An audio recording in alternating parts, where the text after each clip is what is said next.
እነሆ በሰሞኑን የብር የመግዛት አቅሙ እጅግ በጣም በከፍተኛው እንደተዳከመና እንደዚሁም አቅሙን እንዳጣም ተመልክተናል። አሁን ላይ የኢትዮጵያ ብሔራዊ ባንክ እንደሚናገርም ከሆነ ከወራት በኋላ የብር የመግዛት አቅሙ እጅግ በጣም እንደሚስተካከልና እንደዚሁም ደግሞ ምንዛሬ እጅግ በጣም ቅናሽ እንደሚያሳይም ገልጸዋል። በዚህ ጉዳይ ላይ አንዳንድ መረጃዎችን ወደ እናንተ ይዘምትናል። በተጨማሪም የባንኮች የምንዛሬ ዋጋትምን እንደዚሁም የጥቁር ገበያ ወይም ደግሞ የሐዋላ ምንዛሬና የግል ምንዛሬ ቢሮዎች በዛሬው ዕለት ከምን ደርሰዋል በዚህ ቪዲዮአችን አብረን እንቃኛቸዋለን። ሰላም ጤና ይስጥልን ክቡራትና ክቡራን አድማጭ ተመልካቾቻችን እንደምን አላችሁ እንደምን ቆይታችኋል? ዛሬ ህዳር 24 2018 ያለውን የጥቁር ገበያ ሐዋላ ምንዛሬና የባንኮችን የምንዛሬ ዋጋትምን እንደዚሁም የግል ምንዛሬ ቢሮዎች በአሁኑ ሰዓት ላይ በስንት እየገዙ ነው በስንት እየሸጡ ነው የሚለው መረጃ በዚህ ቪዲዮአችን አንድ በአንድ አብረን እንቃኛለን። በዛሬው ዕለት በጥቁር ገበያ ወይም ደግሞ በሐዋላ ምንዛሬ የ14 ሀገራቶችን የምንዛሬ ዋጋትምን በተጨማሪ በባንኮች ደረጃ ደግሞ የ6 ባንኮችን የምንዛሬ ዋጋትምን ከ6 ባንኮች አሪፍ ምንዛሬ እየመነዘረ የሚገኘው ባንክ የትኛው ባንክ ነው የሚለው መረጃ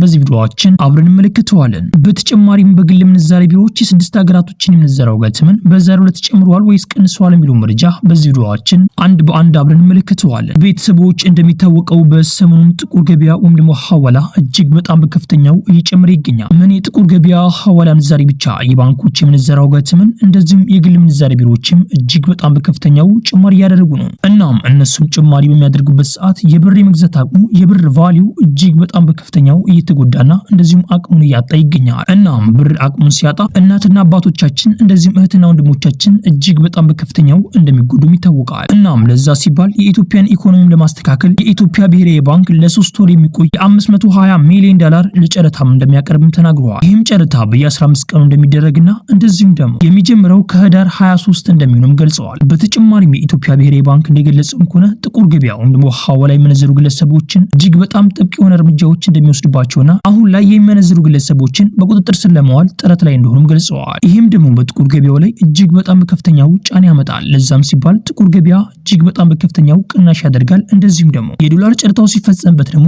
የበለጠም ቅናሽ እንደሚያደርግም ይነገራል። ቤተሰቦች አንዳንድ ምሁራን እንደሚናገሩት ከሆነ ከትንሽ ጊዜ በኋላ ጥቁር ገበያ ወይም ደግሞ ሐዋላ እጅግ በጣም እንደሚቀንስና የኢትዮጵያ ምንዛሬ በቅርብ እንደሚስተካከል ይናገራሉ። ነገር ግን አንዳንድ ምሁራን እንደሚናገሩት ከሆነ ከዚህ በኋላም የሚፈጠረውን ስለማይታወቅ እንደዚሁም የኢትዮጵያ ብሔራዊ ባንክም አዳዲስ መግለጫዎችን ሊወዱ ስለሚችሉ እንደዚሁም ኃይለኛ ጦርነት የሚነሳ ከሆነ እጅግ በጣም ምንዛሬ ሊጨምር የሚችልበት እድል አለ እየተባለ ይገኛል። ቤተሰቦች በአሁኑ ሰዓት ላይ በጥቁር ገበያ ወይም ደግሞ በሐዋላ ምንዛሬ ገንዘባችሁን ስትልኩ በጣም ጥንቃቄ ልታደርጉ ይገባል። ገንዘባችሁን ወዲያውኑ መጀመሪያ ማስለክ አለባችሁ።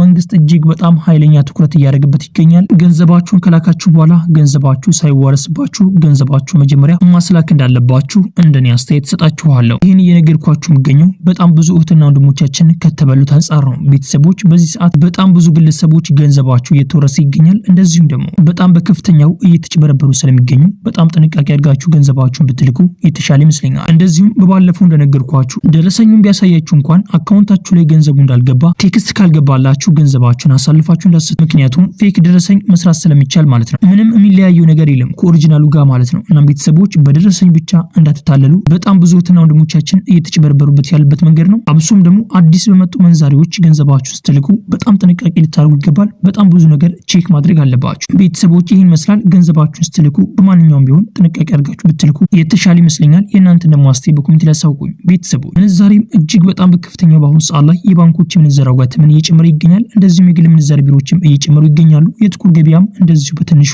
እየጨመረ ይገኛል። እናም በዛሬው ዕለት ከምን ደርሰዋል በዚህ ቪዲዮአችን አብረን እንቃኘዋለን። ቤተሰቦች አብዛኛውን ጊዜ እንደምናደርገው በኮሜንት ላይ የምትጠይቁ ጥያቄዎችን መልስ ሰጣለን። እናም በዛሬው ዕለት ምን ያህል ኮሜንቶች አሉ ምን ያህል ኮሜንቶችን እንመልሳለን አንድ በአንድ በዚህ ቪዲዮአችን አብረን እንቃኘዋለን። የመጀመሪያውም ኮሜንት እንደዚህ ይላል። የጆርዳን ዲናርን ወደ ኢትዮጵያ ይዘን ብንገባ ኢትዮጵያ ውስጥ ይመነዝሩናል ብሎ ጠይቀዋል። ምን መሰላችሁትና ወንድሞቼ በካሽ ባንኮች አይመነዝሯችሁም። በካሽ ባለፈው እንደነገርኳችሁ ባንኮች የሚመነዝሩት የሶስት ሀገራትን ብቻ ነው። ዩሮን እንደዚሁም ፓውንድና እንደዚሁም የአሜሪካን ዶላርን ብቻ ነው በካሽ የሚመነዝሩት። የግል ምንዛሬ ቢሮዎችን ይመነዝሯችሁም ላይመነዝሯችሁም ይችላል። ምክንያቱም ምንዛሬያቸውን ሲያሳውቁ የዋጋ ተመን አወጥተውለት የምንዛሬ ዋጋቸውን የሚያስታውቁበት ቦታ ላይ አላስቀምጡትም። ይህም ማለት ደግሞ አይመነዝሩም እንደማለት ነው። ነገር ግን ለበለጠ መረጃ ግን እነሱን ብታናገሯቸው የተሻለ ነው። የግል ምንዛሬ ቢሮዎች ስላችሁ እጅግ በጣም ብዙ ናቸው እና ከብዙ ግል ምንዛሬ ቢሮዎች አንዳቸው ሊመነዝሯችሁ ይችላሉ። እንደዚህም ሁሉም ሊመነዝሯችሁ ይችላሉ። ነገር ግን ወደ ኢትዮጵያ ይዛችሁ ከመምጣታችሁ በፊት ግን እነሱን ደውላችሁ ማናገር አለባችሁ። የምታናገሯቸው የጆርዳን ዲናርን እናንተ ትመነዘራላችሁ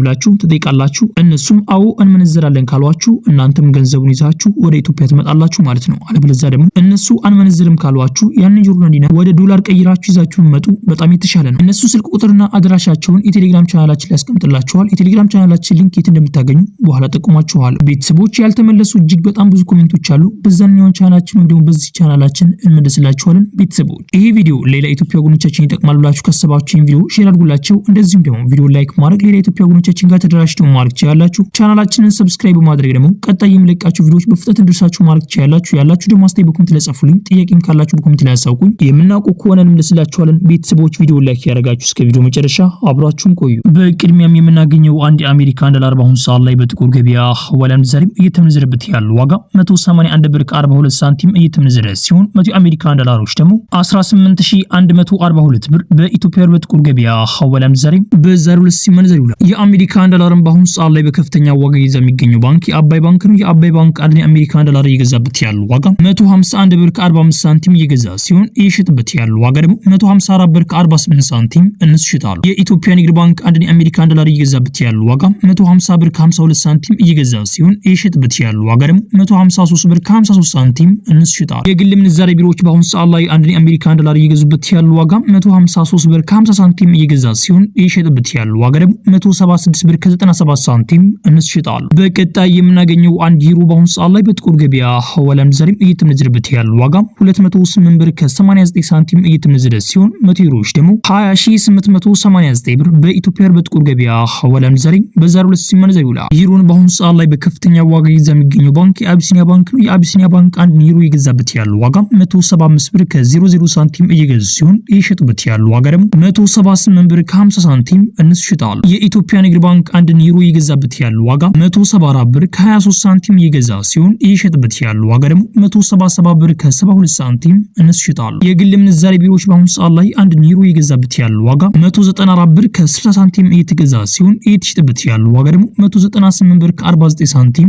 እነሱ ይሸጣሉ። በቀጣይ የምናገኘው አንድ የስዊስ ፍራንክ በአሁኑ ሰዓት ላይ በጥቁር ገበያ ወለም ዛሬም እየተመነዘረበት ያለው ዋጋ 224 ብር ከ00 ሳንቲም እየተመነዘረ ሲሆን 100 የስዊስ ፍራንኮች ደግሞ 22400 ብር በኢትዮጵያ በጥቁር ገበያ ወለም ዛሬም በዛሬው ዕለት ሲመነዘር ይውላል። የስዊስ ፍራንክን በአሁኑ ሰዓት ላይ በከፍተኛ ዋጋ ይዛ የሚገኘው ባንክ የኦሮሚያ ባንክ ነው። የኦሮሚያ ባንክ አንድ የስዊስ ፍራንክ እየገዛበት ያለው ዋጋ 187 ብር ከ76 ሳንቲም እየተገዛ ሲሆን እየተሸጠበት ያለው ዋጋ ደግሞ 191 ብር ከ51 ሳንቲም እነሱ ይሸጣሉ። በቀጣይ የምናገኘው አንድ የካናዳ ዶላር በአሁኑ ሰዓት ላይ በጥቁር ገበያ ወለም ዛሬም እየተመነዘረበት ያለው ዋጋ 128 ብር ከ50 ሳንቲም እየተገዛ ሲሆን እየተሸጠበት ያለው ዋጋ ደግሞ 128 ብር ከ50 ሳንቲም እነሱ ይሸጣሉ።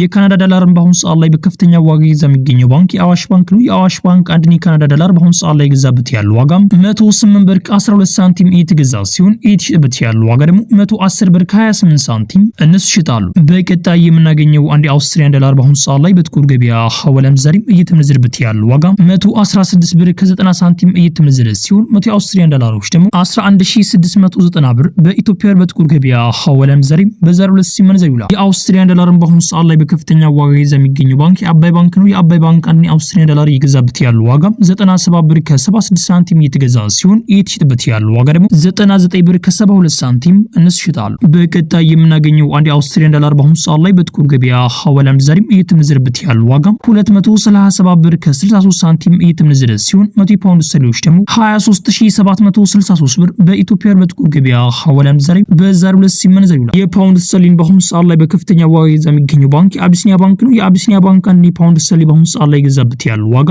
199 ብር ከ53 ሳንቲም የተገዛ ሲሆን እየተሸጠበት ያለው ዋጋ ደግሞ 203 ብር ከ53 ሳንቲም እነሱ ይሸጣሉ። በቀጣይ የምናገኘው አንድ የስዊድን ክሮን በአሁኑ ሰዓት ላይ በጥቁር ገበያ ወለም ዛሬም እየተመነዘረበት ያለው ዋጋ 18 ብር ከ97 ሳንቲም እየተመነዘረ ሲሆን 100 የስዊድን ክሮኖች ደግሞ 1897 ብር በኢትዮጵያ በጥቁር ገበያ ወለም ዛሬም በዛሬው ዕለት ሲመነዘር ይውላል። በቀጣይ የምናገኘው አንድ ኪዩቲኒያር በአሁኑ ሰዓት ላይ በጥቁር ገበያ ወለም ዛሬም እየተመነዘረበት ያለው ዋጋ 589 ብር ከ98 ሳንቲም እየተመነዘረ ሲሆን 100 ኪዩቲኒያሮች ደግሞ 58998 ብር በኢትዮጵያ በጥቁር ገበያ ወለም ዛሬም በዛሬው ዕለት ሲመነዘር ይውላል። የኪዩቲኒያርን በአሁኑ ሰዓት ላይ በከፍተኛ ዋጋ ይዛ የሚገኘው ባንክ የኦሮሚያ ባንክ ነው። የኦሮሚያ ባንክ አንድ ኪዩቲኒያር በአሁኑ ሰዓት ላይ የገዛበት ያለው ዋጋ 493 ብር ከ25 ሳንቲም እየገዛ ሲሆን እየሸጠበት ያለው ዋጋ ደግሞ 503 ብር ከ12 ሳንቲም እነሱ ይሸጣሉ። በቀጣይ የምናገኘው አንድ ዱባይ ድርሃም በአሁኑ ሰዓት ላይ በጥቁር ገበያ ወለም ዛሬም እየተመነዘረበት ያለው ዋጋ 49 ብር ከ33 ሳንቲም እየተመነዘረ ሲሆን 100 ዱባይ ድርሃሞች ደግሞ 4933 ብር በኢትዮጵያ በጥቁር ገበያ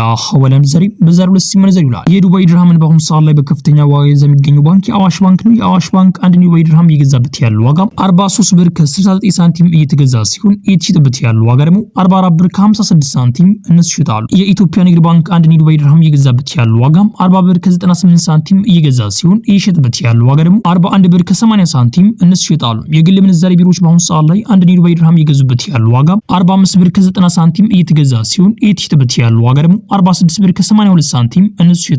በቀጣይ የምናገኘው አንድ ሳዑዲ ሪያል በአሁኑ ሰዓት ላይ በጥቁር ገበያ ሐዋላ ምንዛሬ እየተመነዘረበት ያለው ዋጋ 48 ብር ከ33 ሳንቲም እየተመነዘረ ሲሆን 100 የሳዑዲ ሪያሎች ደግሞ 4833 ብር በኢትዮጵያ በጥቁር ገበያ ሐዋላ ምንዛሬ በዛሬው ዕለት ሲመነዘር ይውላል። ሳዑዲ ሪያልን በአሁኑ ሰዓት ላይ በከፍተኛ ዋጋ የሚገኘው ባንክ የአዋሽ ባንክ ነው። የአዋሽ ባንክ አንድ ሳዑዲ ሪያል እየገዛበት ያለው ዋጋ 42 ብር ከ76 ሳንቲም እየገዛ ሲሆን እየሸጠበት ያለው ዋጋ ደግሞ 43 ብር ከ61 ሳንቲም እነሱ ይሸጣሉ። የኢትዮጵያ ንግድ ባንክ አንድ ሳዑዲ ሪያል እየገዛበት ያለው ዋጋ 40 ብር ከ13 ሳንቲም እየገዛ ሲሆን እየሸጠበት ያለው ዋጋ ደግሞ 40 ብር ከ93 ሳንቲም እነሱ ይሸጣሉ። የግል ምንዛሬ ቢሮዎች በአሁኑ ሰዓት ላይ አንድ ሳዑዲ ሪያል እየገዙበት ያለው ዋጋ 45 ብር ከ46 ሳንቲም እየገዛ ሲሆን እየሸጠበት ያለው ዋጋ ደግሞ 46 ብር ከ37 ሳንቲም እነሱ ይሸጣሉ። በቀጣይ የምናገኘው አንድ ኦማን ሪያል በአሁኑ ሰዓት ላይ በጥቁር ገበያ ሐዋላ ምንዛሬ እየተመነዘረበት ያለው ዋጋ 471 ብር ከ35 ሳንቲም እየተመነዘረ ሲሆን 100 ኦማን ሪያሎች ደግሞ 47135 ብር በኢትዮጵያ በጥቁር ገበያ ሐዋላ ምንዛሬ በዛሬው ዕለት ሲመነዘር ይውላል። በቀጣይ የምናገኘው አንድ ጆርዳን ዲናር በአሁኑ ሰዓት ላይ በጥቁር ገበያ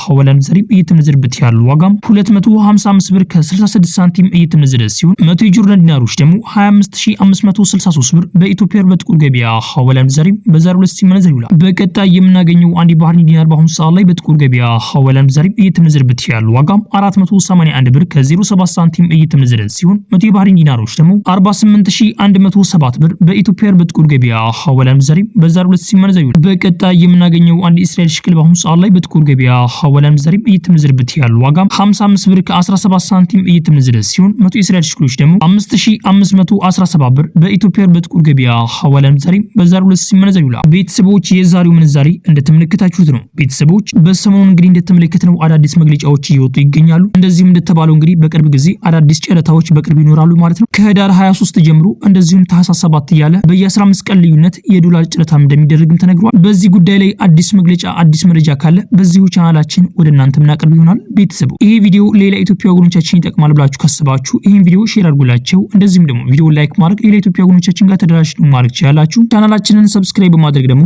ቀጣይ የምለቃችሁ ቪዲዮዎች በፍጥነት እንደርሳችሁ ማድረግ ትችላላችሁ። ያላችሁ ደግሞ አስተያየት በኮሜንት ላይ ጻፉልኝ። ጥያቄም ካላችሁ በኮሜንት ላይ አሳውቁኝ። የምናውቁ ከሆነ እንመልስላችኋለን። ቤተሰቦች ቪዲዮ ላይክ ማድረጋችሁን ያዘነጉ። ለምትሰጡንም ጥሩ ኮሜንቶች እጅግ በጣም ከልብ እናመሰግናለን። ቤተሰቦች ኢንሻአላህ በቀጣይ ቪዲዮ እስከምንገናኝ ቸር ቆዩልኝ።